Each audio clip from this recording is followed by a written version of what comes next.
Alors, bienvenue à toutes et à tous dans ce nouveau webinaire qui, pour la troisième fois, porte sur Francomix. Aujourd'hui, on a l'honneur de recevoir Séverine Vidal qui a écrit Les Pays d'Amir, l'une des 3 BD qui est au programme de Francomix pour la saison actuelle. On espère que vous nous entendez tous très bien et que vous allez passer une belle heure avec nous et aussi avec les élèves de Madame Lenger qui sont en direct depuis Vienne. Donc encore une fois, nous repartons en exploration du monde germanophone. Je suis Émilie Laborel, je suis chargée de mission à l'Institut français d'Allemagne, basé à Berlin, et aujourd'hui on est aussi en compagnie de Marie Rubel, encore une fois, depuis le DFI Erlangen, qui va nous apporter toute son expertise sur Francomix et qui aussi animera le webinaire du jour. Donc, je vais faire un petit point technique. Vous pouvez interagir avec nous durant le webinaire et pour ça, il y a 2 façons. D'abord, vous pouvez utiliser l'onglet Discussion dans le chat pour nous poser des questions, mais vous pouvez aussi utiliser l'onglet Questions et réponses, Fragen und Antworten. Et ces questions, on y répondra un peu plus tard dans le webinaire. Il y a un temps dédié pour ça. Si vous avez des problèmes techniques, vous pouvez aussi nous le dire dans le chat ou écrire à l'adresse qui s'affiche à l'écran. Et comme d'habitude, notre offre de webinaire sera disponible sur notre chaîne YouTube. Donc, vous pourrez retrouver celui-ci, mais aussi les webinaires de la semaine dernière et de la semaine d'avant qui sont sur les 2 autres BD de Francomix. On vous enverra aussi un certificat de participation à la fin de ce webinaire. Du coup, aujourd'hui, qu'est-ce qui nous attend? D'abord, nous allons apprendre à connaître Séverine Vidal grâce à un temps d'échange entre donc Séverine Vidal et Marie Rubel. Cet échange se poursuivra avec les questions des élèves, mais aussi les vôtres. C'est à ce moment-là qu'on prendra vos premières questions. Ensuite, Séverine nous fera part de ses palmes de la BD. Donc, on verra quelle BD elle souhaite nous présenter. Et ensuite, Marie nous fera un petit rappel sur le concours, nous présentera un petit peu la fiche pédagogique des Pays d'Amir. Et ensuite, on aura encore un petit temps de questions-réponses.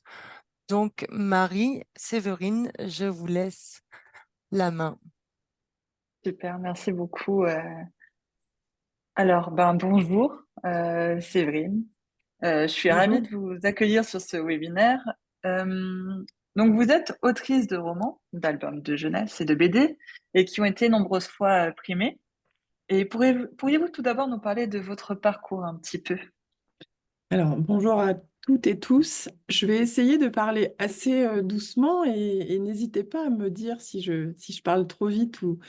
Alors, mon parcours, j'étais enseignante dans une autre vie, même dans un autre millénaire. Voilà, j'étais prof et je n'écrivais pas du tout.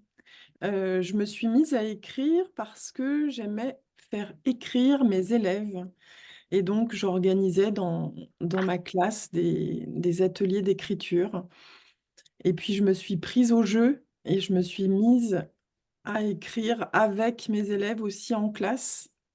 Ça a démarré comme ça et donc très tard, puisque mon premier livre est sorti quand je venais de fêter mes 40 ans. Donc, il était vraiment temps que je m'y mette. En fait, j'ai raconté dans ce premier petit roman, une histoire qui concernait un de mes élèves, une histoire qui nous était arrivée en classe et que j'ai romancée et que j'ai, transformée en fiction. Hem, Puis ça a marché et ça a si bien marché qu'au bout de 18 mois, j'ai dû choisir entre, ma «carrière d'enseignante» entre guillemets et ce nouveau parcours-là d'autrice et j'ai choisi, de quitter l'éducation nationale et de devenir, autrice à plein temps en 2011. Voilà, j'ai arrêté, donc ça depuis 2011 je suis, je suis, autrice à plein temps. Voilà. Donc, vous n'avez même pas fait de formation en particulier, c'est vraiment Non. venu. Alors à mon époque, il n'existait pas de formation universitaire pour devenir autrice ou écrivaine. Ça existe un peu plus maintenant, mais ça n'existait pas. Et ceci dit, j'avais pas du tout pensé à ça. Je voulais être enseignante.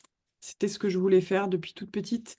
Et l'écriture est vraiment venue après, comme je le disais. En revanche, mes études, j'ai fait des études de lettres. Donc, j'ai fait des études de lettres D'accord. modernes. Donc, pour préparer le concours d'enseignante. Mm. Non, ça, non. Ok. En tout cas, c'est plutôt impressionnant un parcours comme celui-ci. Et ben, justement, quel est votre processus de création maintenant que vous faites ce travail à plein temps?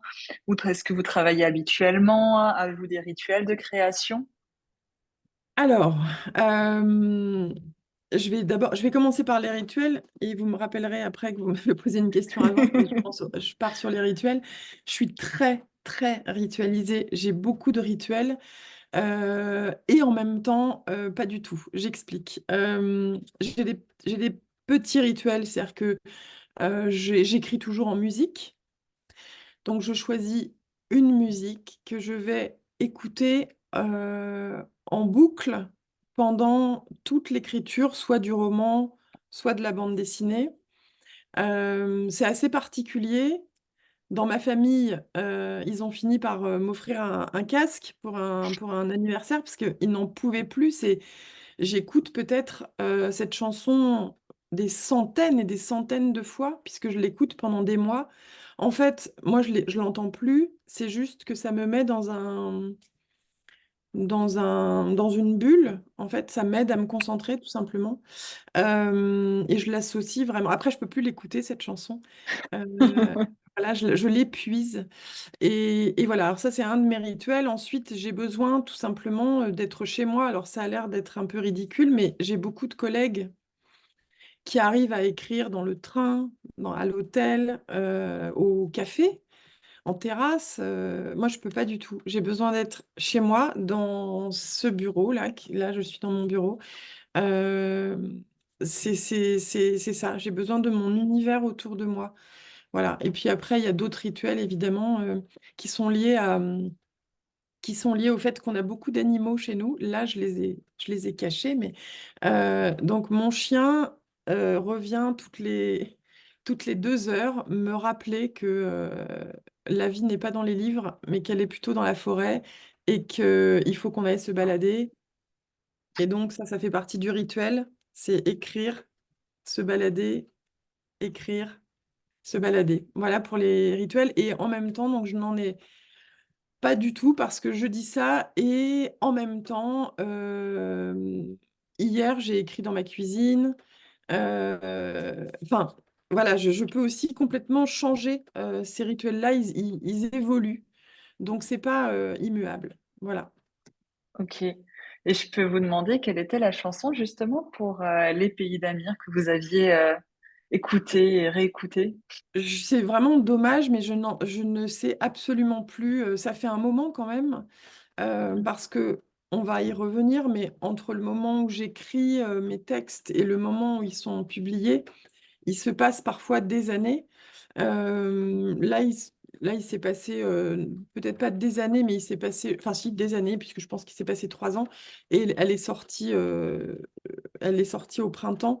Et honnêtement, là, 4 ans après, je ne peux pas vous dire, je me souviens plus du Non, tout. mais Je suis c'est désolée. normal aussi, parce qu'il y a 4 ans quand même. Je ne savais pas que ça prenait autant de temps entre le moment de création et le moment où le livre justement sortait.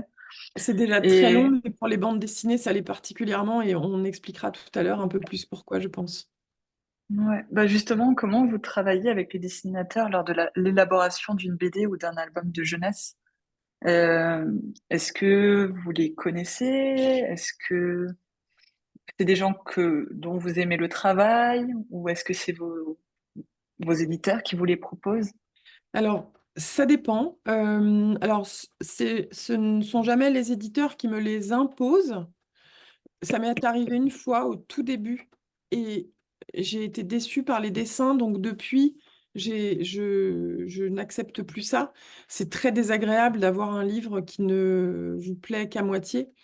En revanche, donc maintenant, soit je présente le projet avec un dessinateur ou une dessinatrice, soit, et donc l'éditeur accepte ou pas, soit avec l'éditeur ou l'éditrice, on élabore une liste d'artistes que j'aime et qu'ils aiment aussi. Et on se décide comme ça voilà, en parlant. Euh, Ok. Là, je Mais vois que sur l'écran, vous allez montrer une time-lapse. Je ne sais pas si ça peut défiler sous forme de petite vidéo, mais on voit le travail de Laura Giraud avec laquelle j'ai plusieurs projets de BD. Et on voit en fait pourquoi c'est si long pour un dessinateur ou une dessinatrice de faire une BD. Parce que là, c'est le travail pour une planche, ok. depuis les crayonnés, ce que vous avez vu tout au début, jusqu'à ce que vous verrez à la fin toute la planche finie avec les couleurs. Elle est passée par une phase donc de crayonné. Là, vous avez vu qu'elle mettait, si vous la relancez, elle mettait pour dessiner correctement une table et des chaises, elle met une petite photo qu'elle trouve sur Internet. Elle place les bulles et ensuite il y a toute la partie d'ancrage. Vous voyez là le tracé en noir, puis ensuite la mise en couleur. Et donc là, elle a fait une planche, elle va peut-être mettre 2 jours à faire une planche. Et quand je dis 2 jours, c'est si vraiment elle se dépêche. Et donc c'est vrai que on imagine le temps qu'il faut pour un projet d'une centaine de planches. C'est extrêmement long, voilà. Et, Ok. et moi, j'assiste, si vous voulez, je suis en fonction des dessinateurs avec lesquels je travaille. Soit j'assiste à tout, c'est-à-dire que l'artiste m'envoie au fur et à mesure par mail ses recherches, ses crayonnés, son travail. Soit il préfère ou elle préfère m'envoyer tout par petits blocs de 20, 30 planches. Et à ce moment-là, je les regarde, je les annote avec l'éditrice ou l'éditeur et on en parle ensemble.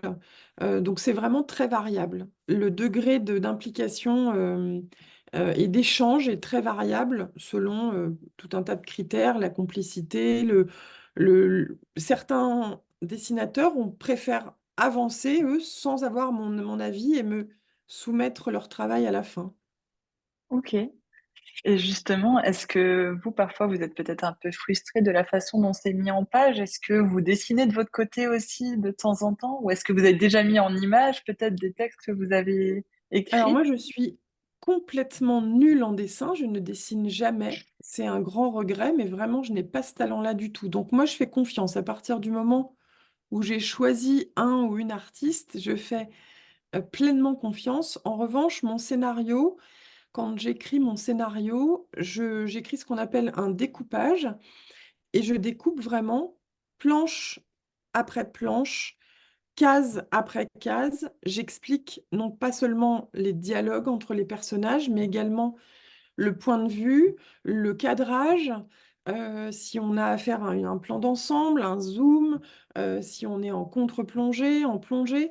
Et puis j'insiste sur ce que je veux qu'on voit sur les visages des personnages. Donc c'est très très précis. Je dis tout, hein, vraiment, s'il y a une orange sur la table, etc. Après, bien sûr, c'est une indication et heureusement, le dessinateur ou la dessinatrice peut tout à fait me proposer autre chose et me dire non, là, j'ai envie de faire une seule grande image avec plein de bulles, ça peut être très chouette aussi. Toi, tu avais pensé à 7 cases, je vais pas faire comme ça. Moi, encore une fois, je fais toute confiance. Mais en tout cas, il a une base, ou elle a une base euh, assez, assez très construite et et déjà très découpée. Ok.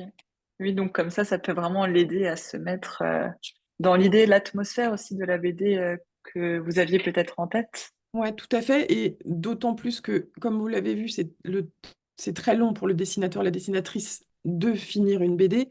S'ils ont en plus tout le travail de découpage, de cadrage, de mise en forme et de mise en page, là, ça devient un marathon. Ouais, hein, ça devient un peu compliqué. Oui, ce que je peux comprendre.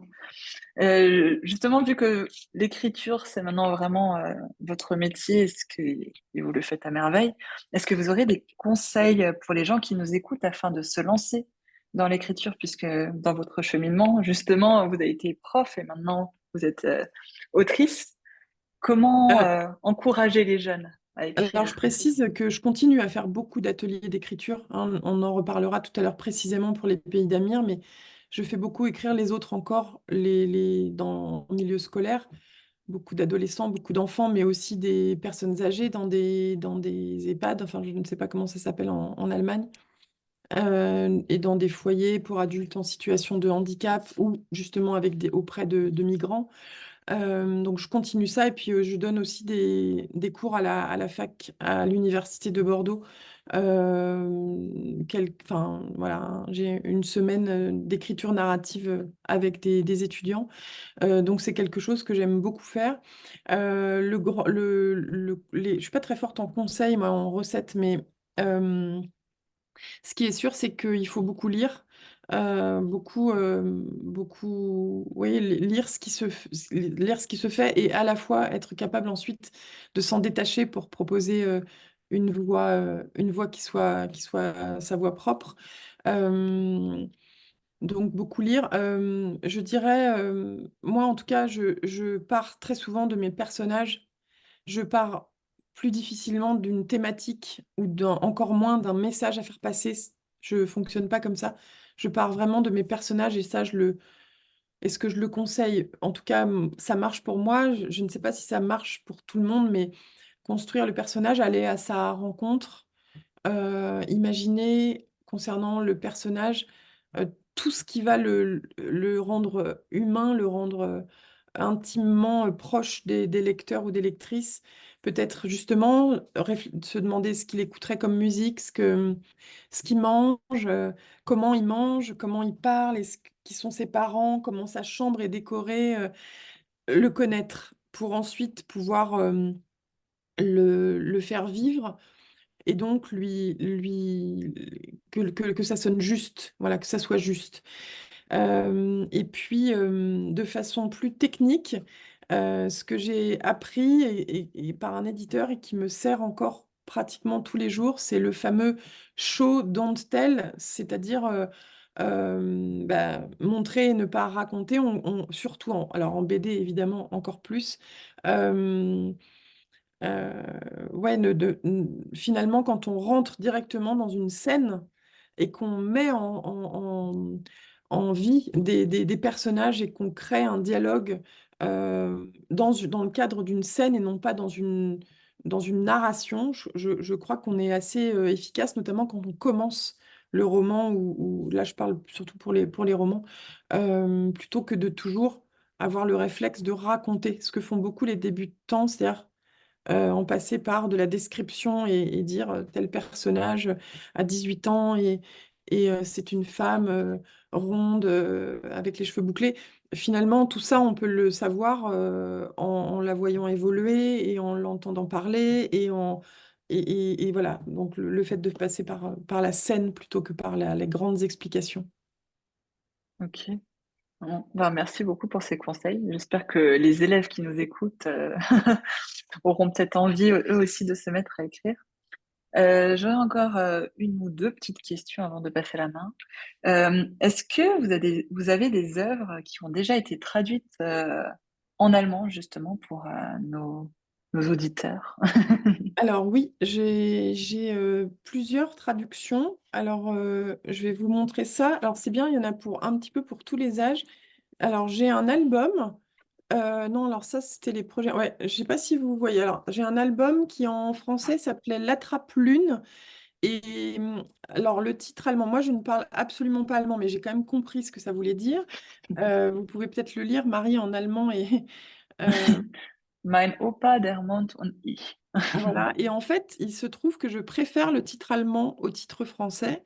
Je trouve que Mon grand-père, La Lune et moi, c'est très beau, très poétique, très simple et j'aime beaucoup. Donc c'est l'histoire d'un. Alors c'est sorti chez, je sais pas le dire non plus, Verlag, ça je sais, mais Oui, avant Verlag. Ah ouais, non, c'est voilà. Schatzheit, Verlag. Voilà, et en Chatside, fait, voilà. c'est dans cet album, c'est un grand-père qui raconte un petit peu n'importe quoi, enfin, qui raconte des histoires sur sa propre vie. Il est un petit peu, on va dire, mythomane, mais gentiment pour faire rêver son petit-fils, voilà, pour l'emmener dans l'imaginaire. Il lui raconte toujours beaucoup de choses, qu'il a été éleveur de gnous, qu'il a rencontré des sirènes, enfin, euh, pour faire, euh, pour faire rêver son petit-fils. Et puis un jour, finalement, il lui dit qu'il va l'emmener sur la Lune et ça se passe vraiment. Ils vont vraiment sur la Lune. Donc il y a cet album. Ensuite, j'ai un... Alors pour les ados, c'est pas vraiment une traduction en allemand, mais c'est en fait une édition pour les étudiants allemands qui apprennent le français. Et donc c'est en français un peu simplifié, avec des traductions en allemand pour les mots compliqués, et puis enfin, tout un processus éducatif scolaire spécialement pour les élèves allemands. Ça, c'est chez Klett et ça s'appelle Nos cœurs tordus et c'est une série qui s'appelle Nos cœurs tordus en français et que j'écris avec Manu Kos et qui parle d'une bande d'adolescents et qui parle du handicap à l'école. Enfin, voilà, qui met en scène et qui fait d'ailleurs parler des personnages en situation de handicap. Et puis pour adultes, j'ai cette BD qui en français s'appelait Le Plongeon, enfin s'appelle toujours Le Plongeon d'ailleurs, qui là s'appelle, Ins kalte Wasser, voilà, je ne dans sais l'eau pas ce que froide. c'est, Dans l'eau froide, mais c'est joli aussi. C'est chez Splitter. Et là, on rencontre Yvonne, qui est une femme de 80 ans qui rentre en EHPAD, donc dans les maisons de retraite. Et c'était une femme assez... Enfin, c'est une femme assez rebelle. Pendant toute sa vie, c'est une femme avec une forte personnalité. Il n'y a pas de raison qu'elle change en vieillissant. Et donc, en arrivant dans cette EHPAD, elle, euh, elle va semer dans cet établissement un petit vent de folie et elle emmène avec elle, euh, elle emmène avec elle les compagnons les compagnons les résidents de l'EHPAD, et elle les emmène faire une fugue.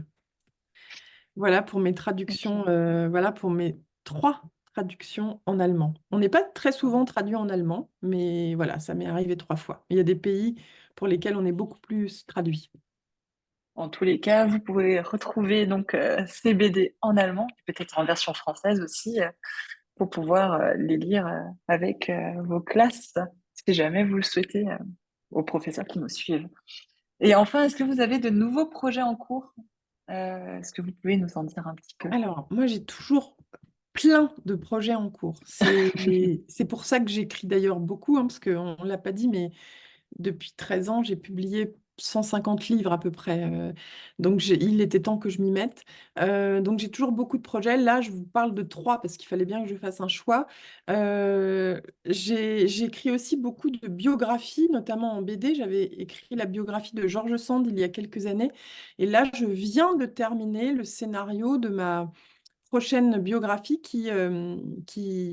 voilà, je me suis plongée dans la vie de Lou Andreas Salomé, donc allemande qui a vécu en Russie, enfin qui est née en Russie, qui a été, alors j'ai mis muse entre guillemets parce qu'elle est évidemment bien plus que la muse de Nietzsche. Elle a travaillé avec lui et elle l'a aidé à se révéler. Elle a été la compagne de Rainer Maria Rilke, désolée pour l'accent sûrement tout pourri, et ensuite une des premières psychanalystes disciples de Freud.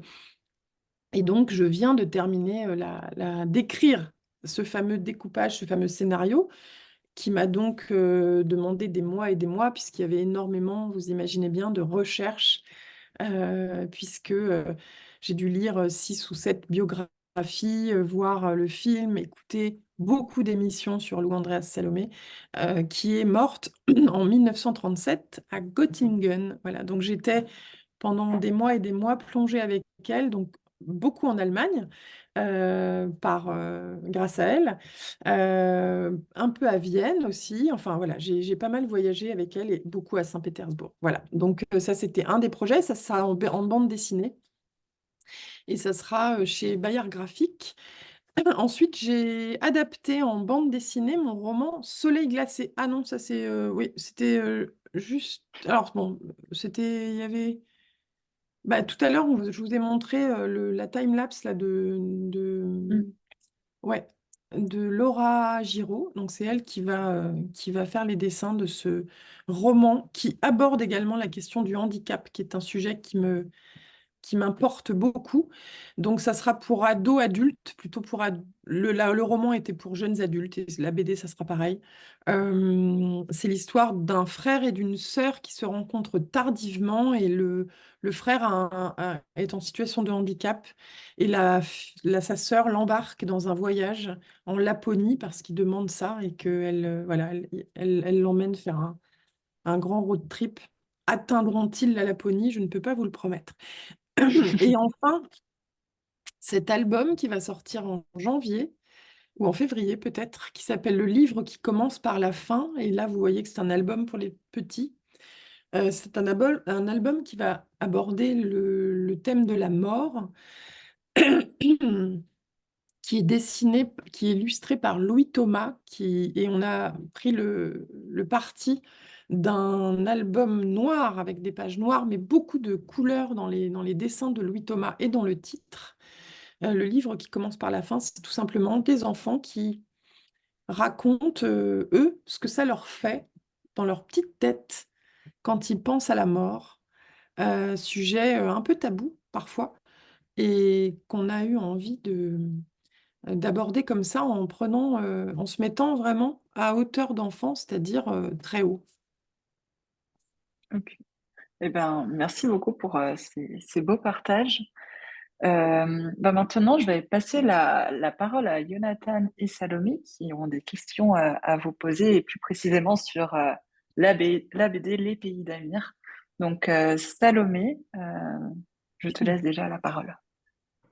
Oui, ma première question est comment la collaboration entre vous et le dessinateur Adrien Huelva s'est-elle passée? Merci beaucoup pour ta question. Alors, la collaboration s'est très très bien passée. C'est un dessinateur espagnol, un jeune dessinateur espagnol, qui m'a été présenté par la maison d'édition. Je ne le connaissais pas, mais je travaille très souvent avec des dessinateurs espagnols, puisque par exemple, Le Plongeon, c'était déjà Victor Pinel, un dessinateur espagnol.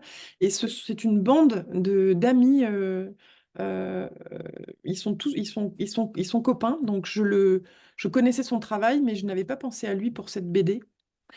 Et la collaboration s'est très bien passée, mais uniquement par mail, puisque pour l'instant, moi, je n'ai encore jamais rencontré Adrian Huelba. Euh, à mon avis, on se rencontrera un jour, lors d'un festival peut-être, mais pour l'instant, tout s'est passé de façon virtuelle. Et d'ailleurs, je voudrais te montrer, Salomé, un petit dossier que Adrian m'a envoyé où on va voir son travail sur les crayonnés, la façon dont il a imaginé les personnages d'abord. Donc il fait tu vois, il a essayé de représenter Amir. Il m'a proposé plusieurs Amir. On l'a choisi ensemble. Et puis ensuite, ben, il fait ses brouillons. Tout à l'heure, vous avez vu les crayonnés de Laura et là, vous voyez les crayonnés d'Adriane. C'est la même démarche, c'est-à-dire faire vraiment de façon assez schématique, représenter ce qui sera ensuite la planche. Mais on voit déjà qu'il dessine très bien. J'aimerais savoir faire des brouillons comme ça. Ensuite, bah là, on voit son travail de mise en couleur. Donc ça, c'est vraiment ce que je reçois à la fin quand il a travaillé sur sa planche. Mais moi, l'étape des crayonnés, je la vois parfois. Là, Adriane, par exemple, ne m'a pas envoyé ses crayonnés comme ça, de façon régulière, mais il m'a envoyé la partie qu'on appelle l'ancrage, c'est-à-dire entre ces crayonnés. Voilà, c'est ça l'ancrage. Ça, c'est l'étape que je vois. C'est cette étape qui me parle plus parce que, voilà, je pense que l'éditeur a plus de commentaires à faire sur la partie des crayonnés. Là, pour l'instant, il n'y a pas encore le texte des bulles. Et puis ensuite, il va placer, ou l'éditeur placera les textes des bulles. Là, en fait, il imagine un petit peu quel genre de couleur il va vouloir mettre dans la BD. Donc, ça, je ne l'ai pas vu non plus avant. C'est pour lui, en fait. C'est un travail pour lui. Et une fois qu'il a décidé un petit peu à quoi ressemblerait cette planche, voilà, il imagine les couleurs. Et puis ensuite, il les place sur son dessin et là, il m'envoie la planche telle que vous la voyez là. Salomé, est-ce que je parle trop vite? Non, non, non, c'est bien, c'est Non, bien. c'est bon pour J'ai toi? Ok. compris. Et je ne sais pas si vous avez, oui, il y a encore, voilà. Et ben la même chose pour d'autres planches. Moi, je trouve ça déjà très beau là quand il imagine les couleurs. J'adore cette étape. Là, les crayonnés. Alors, soit certains travaillent effectivement à la main, en traditionnel, avec un crayon à papier ou un feutre. D'autres font cette étape sur la tablette et vraiment pour la BD, ils sont encouragés à le faire sur une tablette graphique parce qu'ils gagnent quand même pas mal de temps. Et là, la mise en couleur, avec les couleurs comme ça, rose, violette, coucher de soleil, que vous avez vu un petit peu plus haut en réflexion.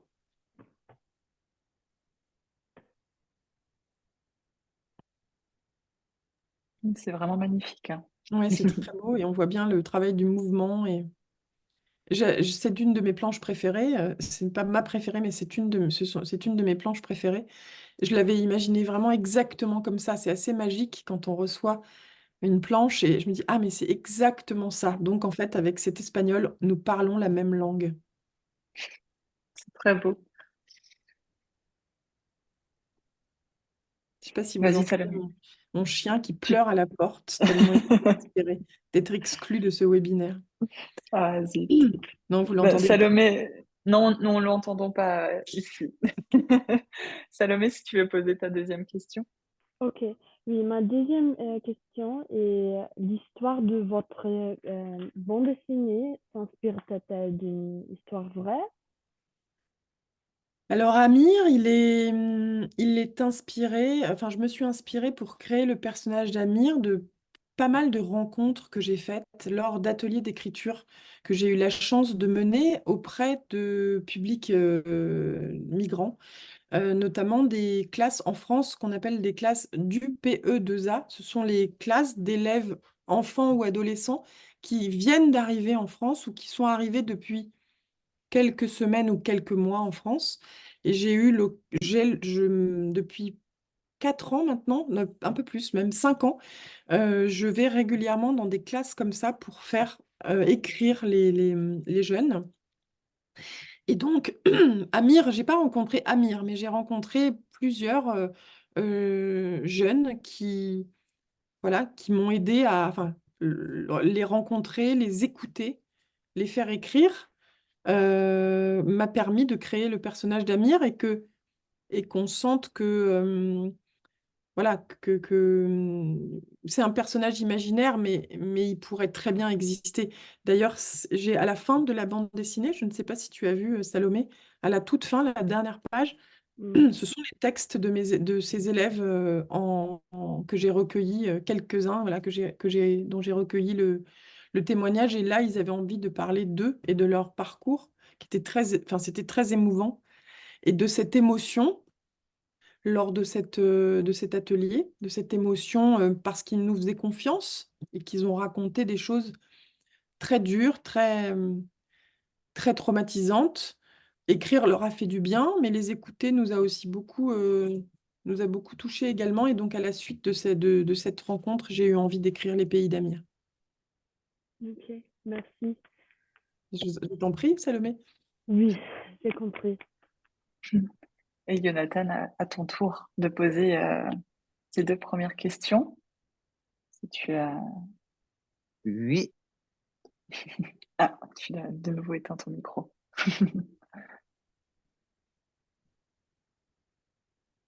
Ton micro est... Ah, super. Plus que le micro, super.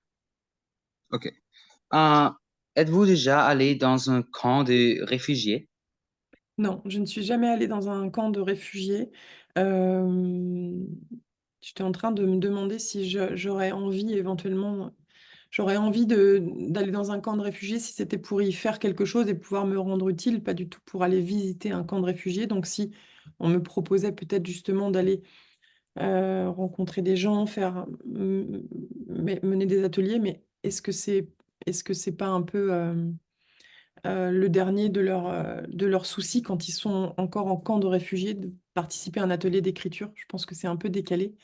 Donc non, je ne suis jamais allée dans un camp de réfugiés, mais j'ai rencontré, comme je viens de le dire, de nombreux jeunes qu'on appelle en France des mineurs isolés, euh, parce qu'ils arrivent en France souvent sans leur famille, et qu'il arrive malheureusement qu'il n'ait pas justement de solution pour être hébergé et qu'ils soient encore, malgré leur jeune âge, sous tente, dans des campements, dans la ville. À Paris, il y a eu là, à l'automne, des centaines et des centaines de jeunes réfugiés qui ont mis des mois et des mois à obtenir le droit de dormir autre part que dans la rue. Donc voilà, cette bande dessinée est aussi le fruit de ces rencontres et comment dirais-je,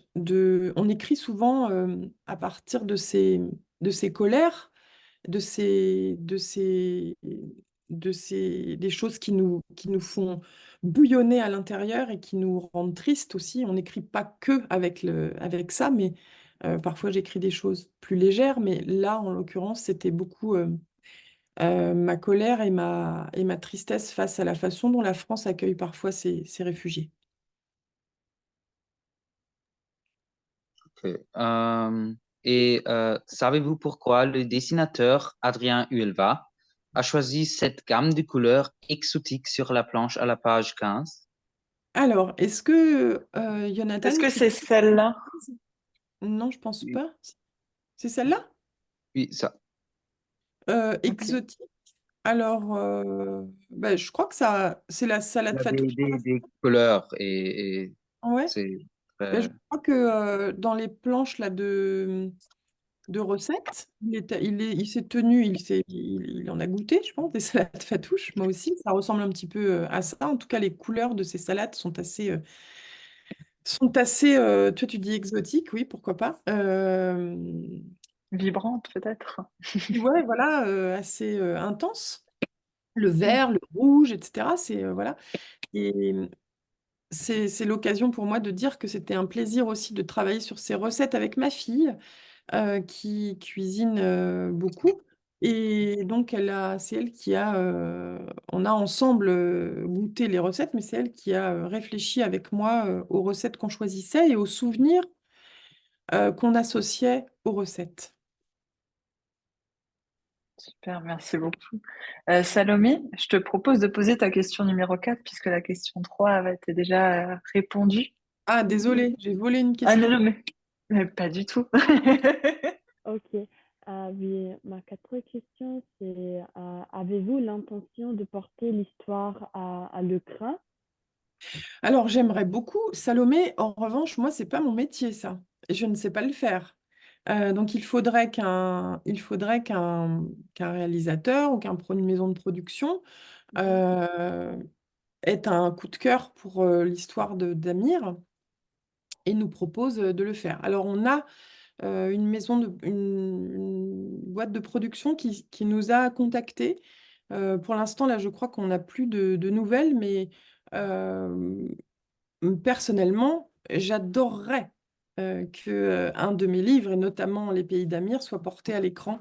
Mais voilà, ma fille fait des études Mon autre fille, pas celle qui fait de la cuisine, mais l'autre, elle fait des études de cinéma. Enfin, maintenant, elle fait plus d'études, mais elle travaille dans le cinéma, et donc peut-être qu'un jour, elle pourra faire ça, on verra. Ok. Oui, très bien. On se réjouit. Merci. Et Jonathan, je te propose aussi de poser la question numéro 4, Ok. 4 et 5. Salomé au moins. Toi. Ok. Dans quelle mesure avez-vous de l'influence sur la création des personnages dans la BD? Alors, parfois, pour certains personnages, je donne au dessinateur des indications quand c'est important pour l'histoire. Tu vois, par exemple, le personnage de Solange, là, dans l'histoire, j'avais pas envie que ça soit une une très, très belle femme, très, un peu sexy, un peu je voulais pas un personnage comme ça, donc ça, je l'ai dit au dessinateur. En revanche, la sœur, la jeune sœur, Elena, là, je voulais que ça soit une fille un petit peu plus sûre d'elle et un peu stylée. Voilà, donc ça, je lui ai donné. Et Adriane m'a demandé d'aller chercher sur Internet ou dans les gens que je connais des photos qui pourraient, voilà, qui pourraient être à peu près le personnage que j'ai en tête. Donc, je suis allée chercher des acteurs, des actrices. Pour une de mes BD, pas pour celle-là, mais pour une de mes BD, j'avais envoyé une photo de mon fils parce que je trouvais que c'était le physique que j'imaginais pour le personnage. Voilà, ça peut être ça. Et puis pour d'autres personnages, je n'ai pas d'idée en tête, ça n'a pas d'importance et donc le dessinateur fait vraiment comme il veut.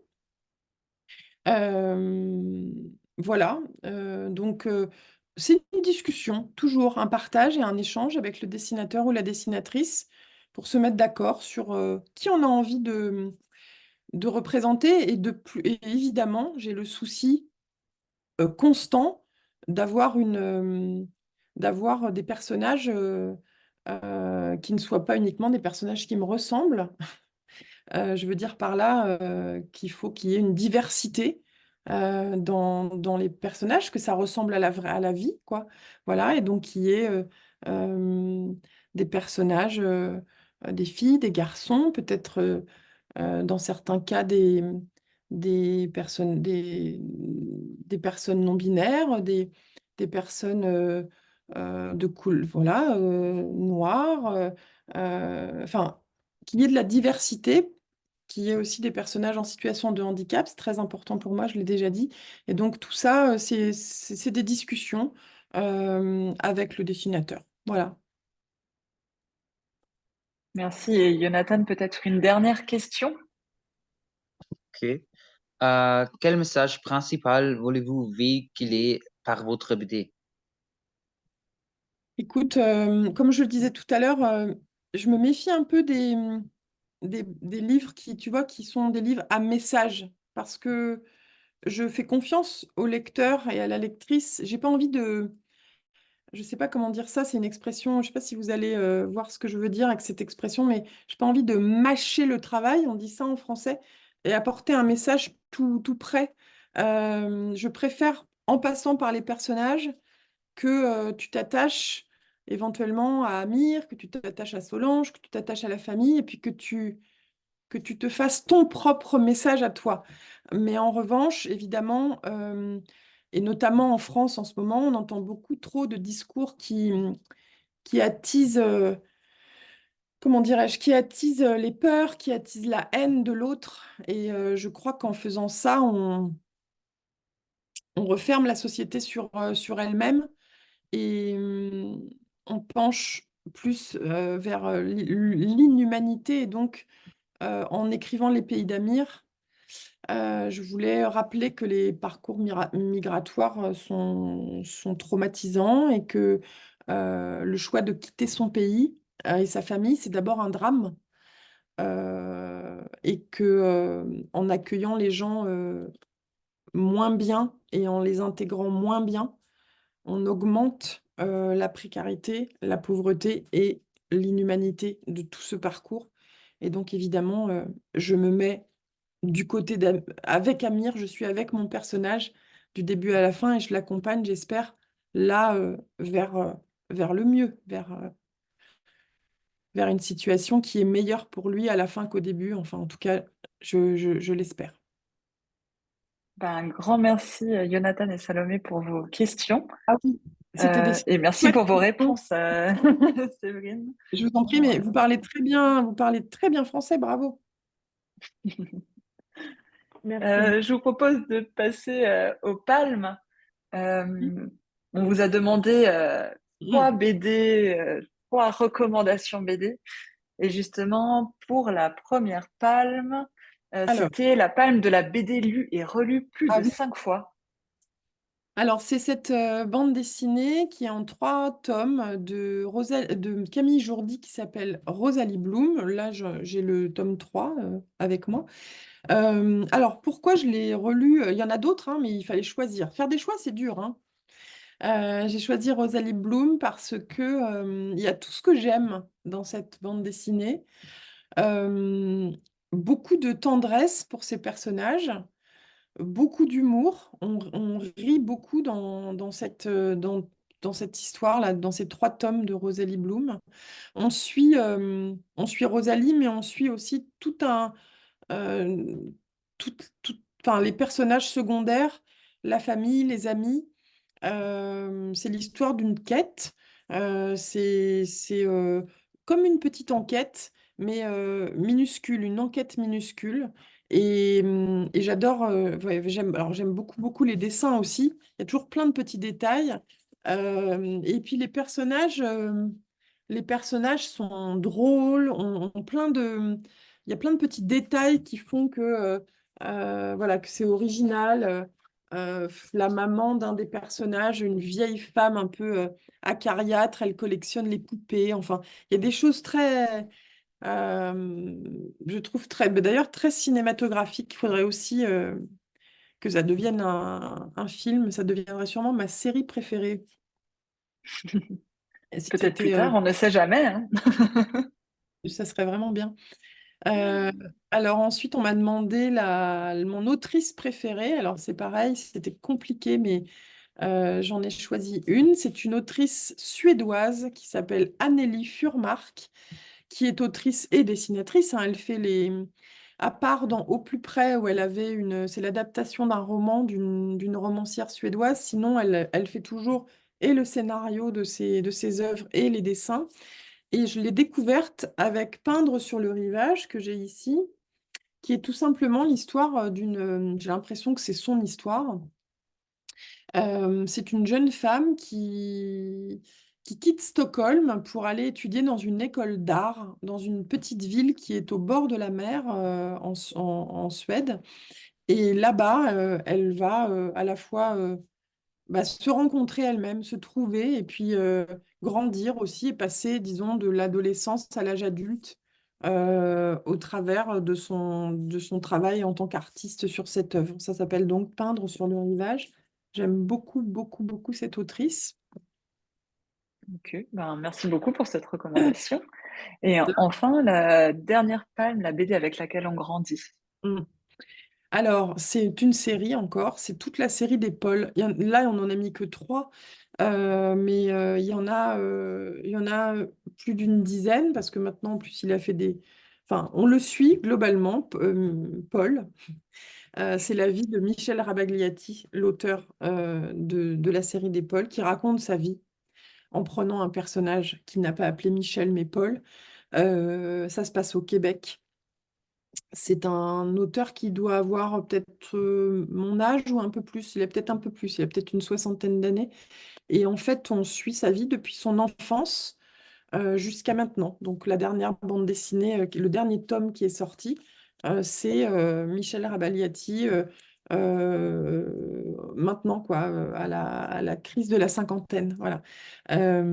Et alors, pourquoi j'aime cette série et pourquoi on grandit avec? C'est parce on le suit depuis qu'il est tout petit euh, voilà, on le suit comme si c'était un cousin, un oncle, euh, qui nous racontait finalement sa vie, ses anecdotes. C'est extrêmement drôle. Ça se passe au Québec et donc ça n'a pas été retraduit dans un français tout lisse et tout littéraire. Donc on garde tout le sel et le piment des expressions québécoises. Euh, c'est l'histoire d'une famille, l'histoire aussi des Québécois qui ont le français mais qui sont noyés aussi sous la culture américaine. C'est passionnant, toujours très émouvant aussi. Et lui, par contre, il y a un film qui a été fait à partir de cette série. Je trouve en vrai moins bon que les BD, mais ça vaut le coup. Mais c'est vraiment, je vous conseille de foncer sur ces histoires de Paul. Eh ben, un grand merci encore pour ces recommandations. Ça donne très envie de les lire. Je vois dans le chat qu'il y avait encore une question du public qui est de Elisa Tifa qui demandait d'où vous prenez les informations pour vos livres. Donc, comment vous faites pour faire des recherches, je pense. Écoutez, je ne vais pas vous étonner beaucoup en vous disant qu'Internet est assez utile. Alors, encore une fois, je l'ai dit à plusieurs reprises, mais je pars très souvent de rencontres de la vie réelle, puisque tout est mêlé pour moi. Et donc, vraiment, vous voyez, ma petite Yvonne, là, dans le plongeon, c'est pareil, hein, c'est comme pour Amir.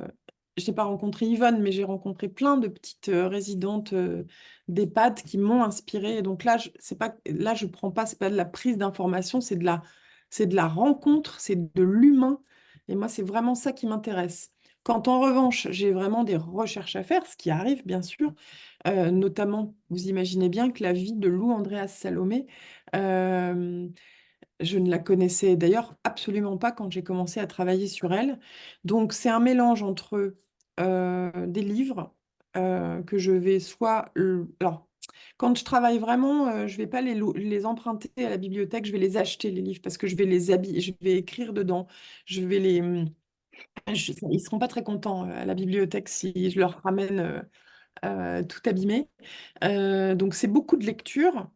Je suis j'aime beaucoup les podcasts, et notamment en France, on a cette radio qui s'appelle France Culture, et j'écoute beaucoup France Culture, donc il y a des émissions. Là, il y avait plein d'émissions sur Lou Andréas Salomé. Je les ai toutes écoutées 10 fois.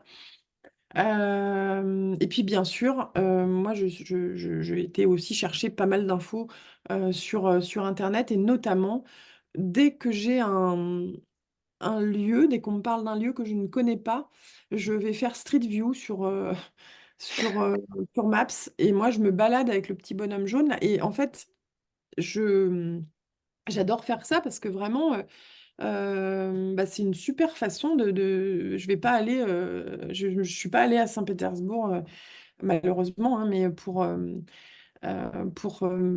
et puis après, il aurait fallu que j'aille aussi à Vienne et puis à Göttingen, et puis que j'aille pour d'autres de mes BD, que j'aille à l'autre bout du monde. Et moi, j'ai décidé de plus prendre l'avion pour des raisons écologiques. Donc, euh, bah, vive Street View, qui me permet de voyager et de connaître des endroits assez précisément, des rues, des coins un peu perdus, et puis d'avoir l'impression d'y être allé, en tout cas avec mes personnages. Un tout grand merci en tout cas pour toutes ces explications. Si vous avez encore des questions, je parle à tous les participants, n'hésitez pas à nous les poser. Nous avons encore 3 minutes. Je propose de poser encore une toute dernière question, Émilie, ou est-ce qu'on n'a plus le temps? Parce que j'avais une question sur la cuisine dans le livre des Pays d'Amir que je Ah trouve oui, assez, par assez contre, incroyable. Il y a oui, une, bah, si tu veux, et puis les infos utiles, je pense Ouais, qu'on pourra faire ça rapidement. il y a une, il y a oui, une bien question sûr. de Rachel qui nous demande: pourriez-vous imaginer rencontrer le dessinateur Adrian Huelba lors du salon d'Erlangen? Oui, ça C'est c'est notre simple. directrice. Bonjour madame, bonjour madame. Avec grand plaisir si vous m'invitez. En revanche, je ne viendrai pas donc en avion, comme je viens de le dire, mais je pense qu'il y a facilement moyen de venir en train ou par un autre moyen, mais je viendrai avec grand plaisir si on m'invite. Moi, j'étudie toutes les propositions. Et si Yann est invité, et on ne s'est toujours pas vu, nous, avec Adrien, donc si ça se fait à Erlangen, ça serait rigolo. Mm. Oui, ça serait vraiment sympa. Bon, bah, je pense qu'on peut passer aux éléments du concours. Je vous remercie vraiment, Séverine, pour ce temps que vous avez pris avec nous, et Jonathan, Salomé et Madame Langer pour vos questions. Je vais Merci à juste vous. faire je vais faire juste un petit rappel du concours. Donc là, comme vous le savez, on est encore dans la phase avec les webinaires. C'était le dernier. Vous pouvez les revoir en ligne.